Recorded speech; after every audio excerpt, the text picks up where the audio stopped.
രാഷ്ട്രപതിയുടെ സന്ദർശനത്തിന്റെ ഭാഗമായി വർക്കല ശിവഗിരിയിൽ പാപനാശം ഹെലിപ്പാഡിൽ ട്രയൽ റൺ നടന്നു. ഹെലിപ്പാഡിൽ ഗതാഗത നിയന്ത്രണവും ഏർപ്പെടുത്തിയിട്ടുണ്ട്. രാഹുൽ ജിനാഥ് വിവരങ്ങൾ നൽകും. രാഹുൽ, എങ്ങനെയാണ് സുരക്ഷയ്ക്കുള്ള ക്രമീകരണങ്ങൾ?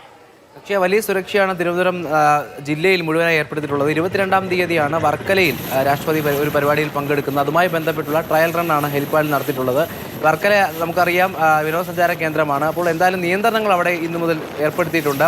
ആളുകൾക്ക് വാഹനം പാർക്ക് ചെയ്യുന്നത് ഉൾപ്പെടെയുള്ള പ്രത്യേകിച്ച് ഈ ഹെലിപ്പാഡ് ഭാഗത്ത് വലിയ നിയന്ത്രണങ്ങളുണ്ട്. ഒപ്പം ഈ സമീപത്ത് കടകൾ, വ്യാപാര സ്ഥാപനങ്ങൾ നടത്തുന്ന ആളുകൾ, പ്രത്യേകിച്ച് അന്യസംസ്ഥാനത്തു നിന്നുള്ള തൊഴിലാളികളുടെ ഉൾപ്പെടെയുള്ള പരിശോധന നടത്തുകയാണ്, രേഖകൾ പരിശോധിക്കുകയാണ്. അത്തരത്തിൽ വലിയ പരിശോധനയാണ് നിലവിലിപ്പോൾ വർക്കലയുമായും ഒപ്പം തിരുവനന്തപുരം ജില്ലയിൽ ഉൾപ്പെടെ വലിയ സുരക്ഷയാണുള്ളത്. എന്തായാലും രാഷ്ട്രപതി ഇന്ന് 6 മണിയോടുകൂടിയാണ് എത്തുന്നത്. ശേഷം രാജ്ഭവനിലായിരിക്കും വിശ്രമിക്കുക. നാളെ ഇവിടെ നിന്ന് പമ്പയിലേക്ക് പോകും. പിന്നീട് ശബരിമല ഉൾപ്പെടെയുള്ള ക്ഷേത്രങ്ങളിൽ സന്ദർശനമുണ്ട്. ഏതായാലും വലിയ അതീവ സുരക്ഷയിലാണ് തിരുവനന്തപുരം ഉള്ളത്.